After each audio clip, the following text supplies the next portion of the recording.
Carl, just said to the manager, a game of two halves in terms of your performance as a team today. Yeah, I have to agree with you there, to be honest. First half, I think they sort of got the better of us. Second half, I thought we changed the tempo, up the tempo, and they struggled to sort of get out, and we forced them long, which then led to us having periods of like sort of dominance and creating chances in the second half, which on another day we could have took and got something out of the game, but that happens, and hopefully fortunes can change quick and start getting points on the board. What did the manager actually say to you at half time? Because I felt in terms of when we were doing the commentary, you could see there was greater intensity in your play and you were closing them down quicker. Yeah, he said, listen, lads, like, obviously we expect more there from the first half, but we're against the wind. We had the win second half, so he said go and get right after them, and that was his message from the start. We have to take it on ourselves as players to go and implement that. From the start to the last whistle. But second half was better, and it's something to build on, and we need to build on it fast.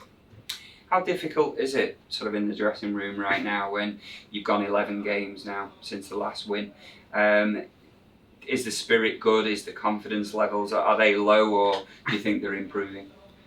Listen, of course, don't forget we've had a lot of change in managers. It's different ideas, so we're getting used to things too. I really like the manager here, the style he's trying to play. The lads are buying into it.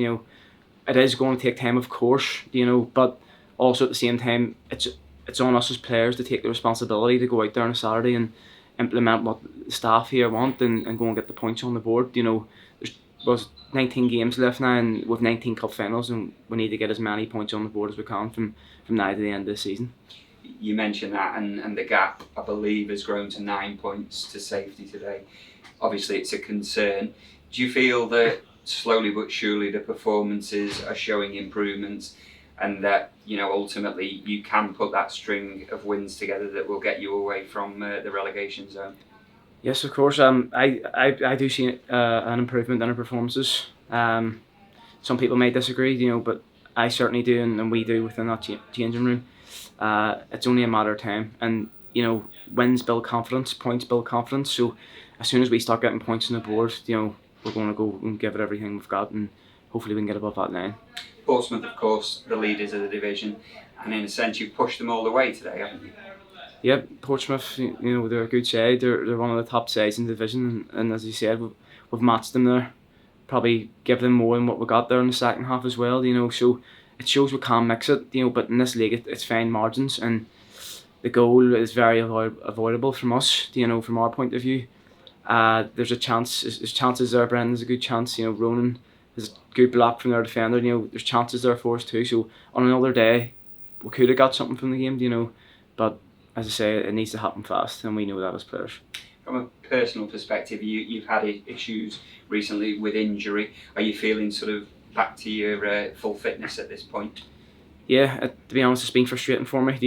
Got to run the team at the start of the season, and then I got an ankle injury, which sort of kept me out for sort of 6 to 7, 8 weeks, and so it's been stop-start. Then I came back into the team for a few games, and then I picked up a niggle. It's kept me out for 3 or 4 weeks again.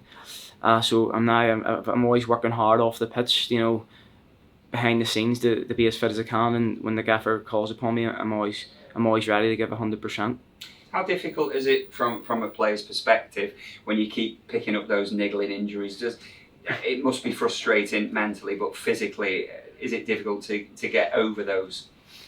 Yeah, of course. Obviously, it affects you probably mentally. You go home the night after the injury and you think, oh, what is it? What could it be? How long could it be? And you worry, but as soon as you sort of get the confirmation of what it is, for me, it's just work as hard as possible and get back as quick as possible. And the physios and that here, they're brilliant, and they push you, they really push you. So it showed that they, haven't played sort of since Boxing Day, and I was able to get 70 minutes there, and I felt fine. So it's just working hard behind the scenes with the physios, Laurie, Liam, and that. So the manager's only been at the club 3 weeks, but have you had any kind of conversations with him on a personal level about where he sees your role at Fleetwood?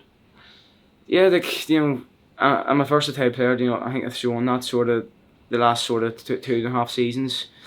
As I said, wherever the manager wants me to play, I'm going to do the best that I can, give it 100%. In terms of, as he spoke to me, yes, he's had a word with me, and he said he knows where he wants me to play. You know, at times it's not going to be possible because of injuries and other things that influence that. But you know, as I said, I'll always give 100% no matter what where I play on the pitch. Up against one of your former teammates today in Paddy Lane, how did that go for you? Yes, me and Paddy, you know, we're really close off the pitch. We lived together while he was here at Fleetwood too. You know, so it's always good to get up against a friend and battle against him. You know, I think we both had a right battle and right toss up, and it was a good battle.